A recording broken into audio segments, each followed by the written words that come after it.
ನಿಮ್ಮ ಮಗು ಏನಾದ್ರೂ ನುಂಗಿ ಗಂಟಲ್ಲಿ ಸಿಕ್ಕಾಕೊಂಡಿದೆ ಅಂತ ನಿಮಗೆ ಗೊತ್ತಾಗತ್ತೆ. ಸಾಮಾನ್ಯವಾಗಿ ಬೇರೆ ಮಕ್ಕಳು ಆಕ್ಟಿವ್ ಆಗಿರುವಾಗ ಅವರ ಕೈ ಕಾಲುಗಳು ಚೆನ್ನಾಗಿ ಆಡಿಸ್ತಾ ಇರ್ತಾರೆ ಅಥವಾ ಸಂಪೂರ್ಣವಾಗಿ ಆಕ್ಟಿವ್ ಆಗಿರ್ತಾರೆ.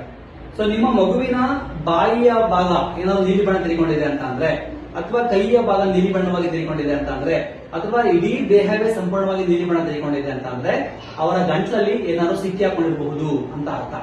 ಅದ್ರ ಜೊತೆಗೆ ಬಾಯಲ್ಲಿ ನೊರೆ ಸಿಕ್ಕಾಪಟ್ಟೆ ಆಸೆ ಬರ್ತಾ ಇದೆ ಅಂತಂದ್ರೂ ಕೂಡ ಮಗುವಿಗೆ ಚೋಕಿಂಗ್ ಆಗಿರಬಹುದು ಅಂತ ಅರ್ಥ.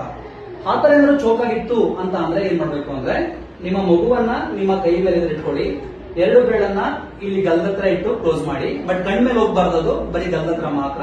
ಏರ್ವೇನ ಓಪನ್ ಮಾಡಕ್ಕೋಸ್ಕರ ನಿಮ್ಮ ಕಾಲ್ ಮೇಲೆ ಮಗುವನ್ನ ಈ ತರ ಬೆಂಡ್ ಮಾಡಿ ಇಟ್ಕೊಂಡು ಈ ಎರಡು ಭುಜಗಳ ಮಧ್ಯ ಭಾಗದಲ್ಲಿ ಕತ್ತಿಂದ ಕೆಳಭಾಗಕ್ಕೆ ಒಂದು 5 ಸಲ ಟ್ಯಾಪ್ ಮಾಡಬೇಕು. ನಾವು ಇದಕ್ಕೆ ಬ್ಯಾಕ್ ಬ್ಲೋಸ್ ಅಂತ ಹೇಳ್ತೀವಿ ಇಂಗ್ಲಿಷ್ ಅಲ್ಲಿ. 1 2 3 4 5. ಸೊ ಒಂದು ರಿಸರ್ಚ್ ಹೇಳೋ ಪ್ರಕಾರ ಯಾವ ಮಗುವಿಗೆ ಚೋಕಿಂಗ್ ಆಗಿರುತ್ತೆ ಆ ಸಂದರ್ಭದಲ್ಲಿ ನೀವು ಬ್ಯಾಕ್ ಬ್ಲೋಸ್ ಮಾಡಿದ್ರೆ ಒಂದು 90% ಮಕ್ಕಳಿಗೆ ಚೋಕ್ ಕ್ಲಿಯರ್ ಆಗುತ್ತೆ ಅಂತ ಹೇಳ್ತಾರೆ. ಬೈ ಚಾನ್ಸ್ ಚೋಕ್ ಕ್ಲಿಯರ್ ಆಗಿಲ್ಲ, ಬಾಯಲ್ಲಿ ಸೇರ್ಕೊಂಡ್ರೆ ಹಂಗೆ ಇದೆ ಅಂತ ಅಂದ್ರೆ ಮಗುವಿನ ಕತ್ತಿನ ಮೇಲೆ ಕೈ ನಡಿ. ಯಾಕಂದ್ರೆ ನಿಮ್ಗೆಲ್ಲ ಗೊತ್ತಿರುವಾಗ ಕತ್ತು ತುಂಬಾ ಸೆನ್ಸಿಟಿವ್ ಇರುತ್ತೆ. ಇಲ್ಲಿ ಕೈಯನ್ನ ಇಟ್ಟು ಮತ್ತೊಂದು ಕೈ ಮೇಲೆ ಮಗುವನ್ನ ಟರ್ನ್ ಮಾಡಿ.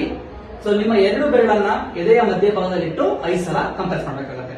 1 2 3 4 5. ಇದಕ್ಕೆ ನಾವು ಚೆಸ್ಟ್ ಥ್ರಸ್ಟ್ ಅಂತ ಹೇಳ್ತೀವಿ. ಇದು ರೆಸ್ಪಾನ್ಸ್ ಇರ್ತಕ್ಕಂತ ಮಗುವಿಗಾಯ್ತು. ಬೈ ಚಾನ್ಸ್ ಮಗು ರೆಸ್ಪಾನ್ಸ್ ಮಾಡ್ತಾ ಇಲ್ಲ, ಅನ್ಕಾನ್ಶಿಯಸ್ ಆಗಿದೆ ಅಂತ ಅಂದ್ರೆ ಆ ಸಂದರ್ಭದಲ್ಲಿ ನಾವು CPR ನ ಪ್ರಾರಂಭ ಮಾಡಬೇಕಾಗುತ್ತೆ. ಸೊ ನಿಮಗೆ ಈ ಮಾಹಿತಿ ಇಷ್ಟ ಆಯ್ತು ಅಂತಂದ್ರೆ ಈ ವಿಡಿಯೋನ ಲೈಕ್ ಮಾಡಿ, ಶೇರ್ ಮಾಡಿ, ಕಮೆಂಟ್ ಮಾಡಿ. Thank you.